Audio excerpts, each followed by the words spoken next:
Tres. Buenas tardes, extiendo un cordial saludo a todos los oyentes. Mi nombre es Sidney Sobars, mi compañera Daniela Olivares. Hola.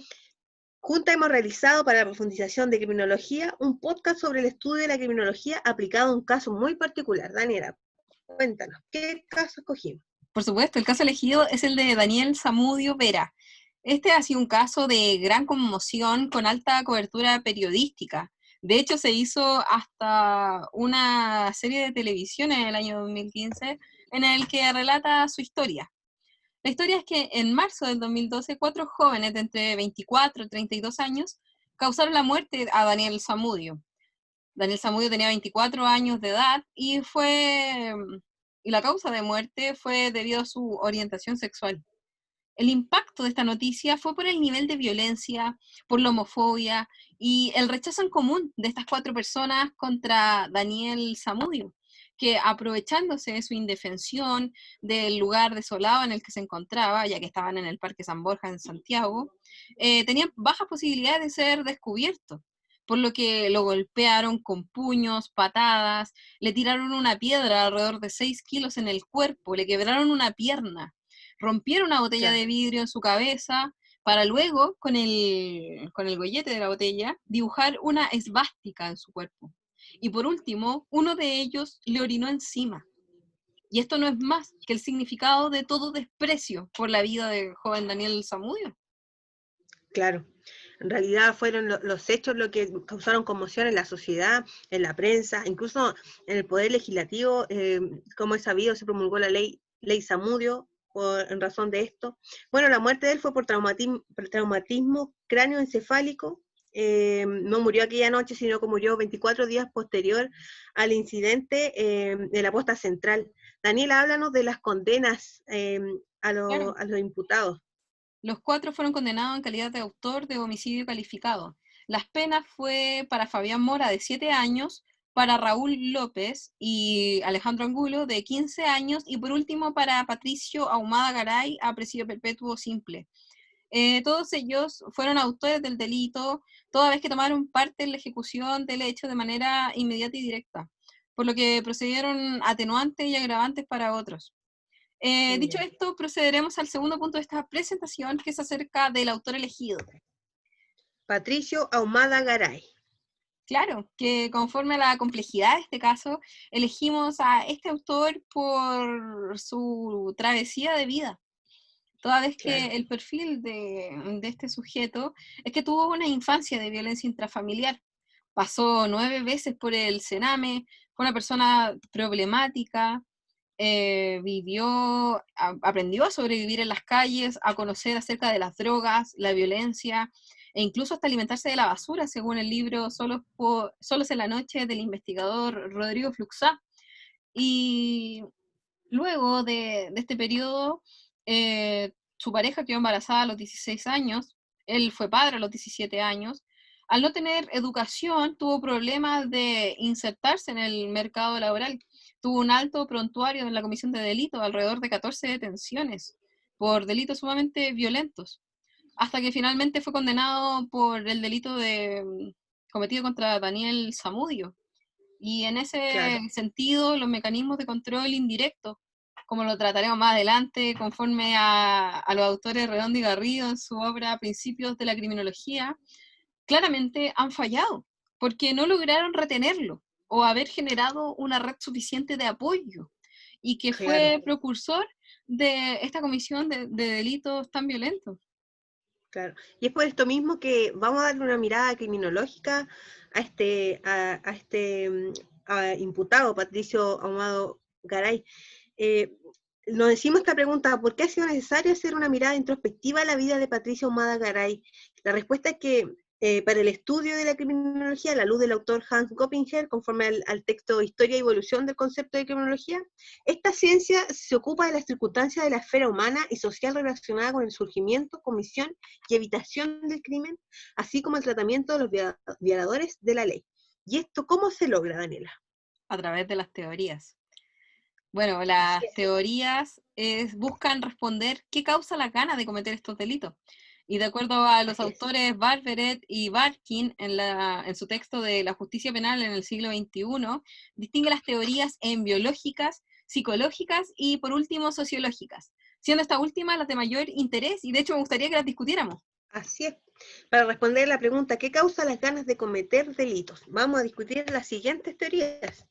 La primera es la teoría de la Escuela de Chicago. ¿De qué trata esta teoría, Daniela? Mira, señala que la mayoría de los delincuentes surgen de las mismas áreas, como de los mismos barrios, y que se estructura en la organización social basado en la pobreza y la inamovilidad de la población, y Claro. que este espacio físico influye a la hora de proporcionar oportunidades. Bueno, ¿qué dice esta teoría respecto a cómo combatir esto? Señala que a través de la aplicación de estrategias de intervención en el incremento del control social. ¿Qué te parece, Daniela? Considero que es totalmente aplicable este caso, dado que Patricio Ahumada pertenecía a la comuna de Cerro Navia, una de las comunas más Así pobres es. de Santiago, de acuerdo a las bases de datos del Instituto Nacional de Estadística del año 2017.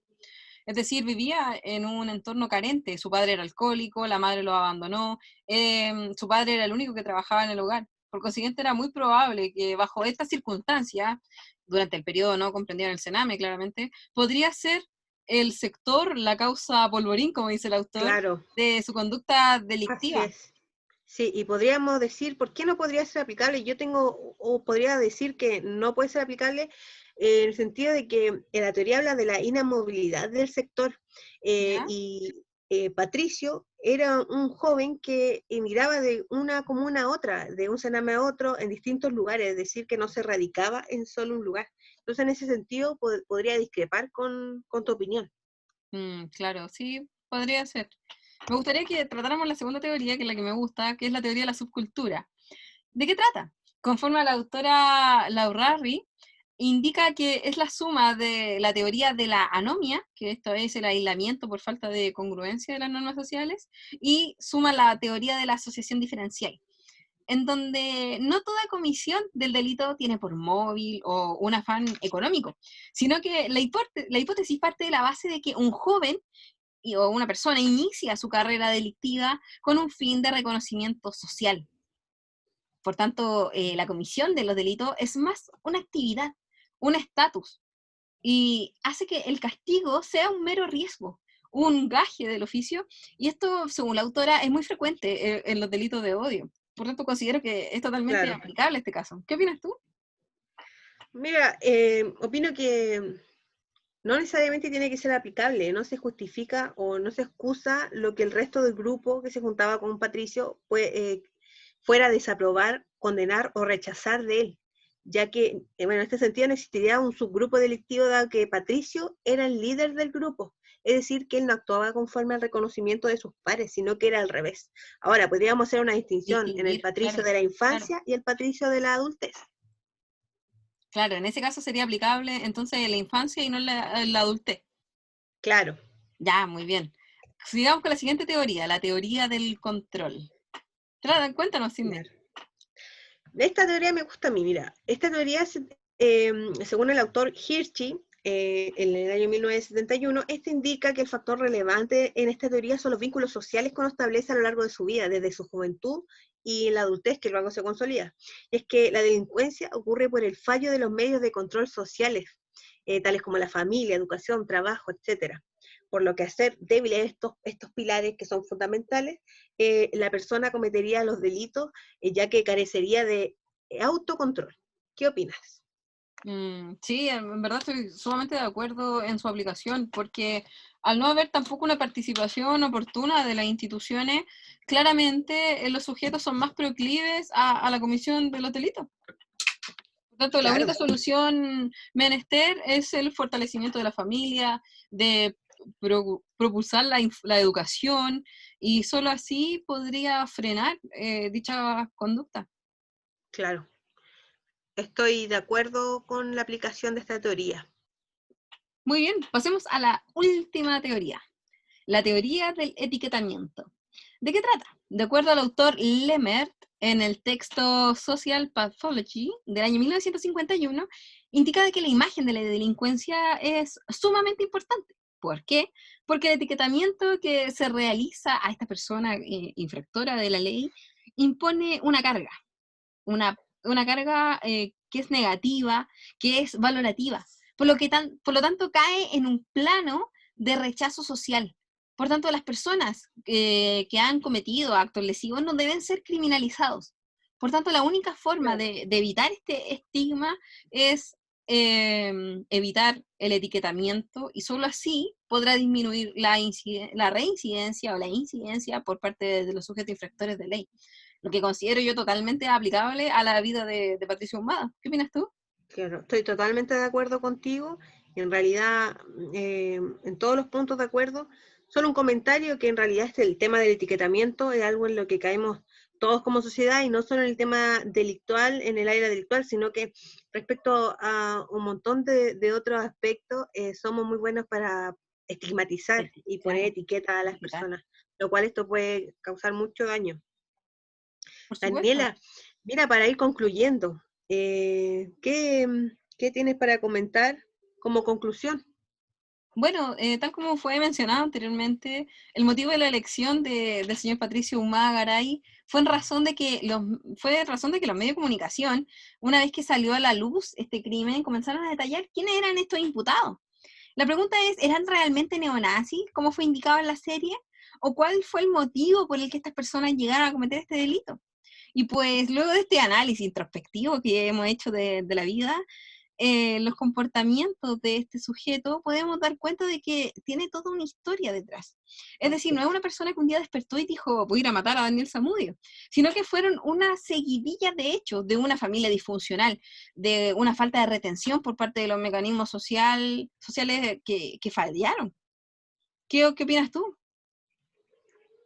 Claro, bueno, y fíjate que la criminología ha querido explicar que claramente la comisión de los delitos tiene una esfera social, y así lo hemos podido ver en este caso, que al menos a mi juicio es por el etiquetamiento, la Claro, necesidad de control de necesidad y el estatus entre los pares, y que un control en un momento adecuado hubiese sido lo más favorable para Patricio. Obviamente el delito es un fenómeno permanente, real, y que jamás llegará a ser va a cero, llegar a cero, pero sin claro. embargo, pues, esto se puede superar a través de políticas públicas, ¿cierto?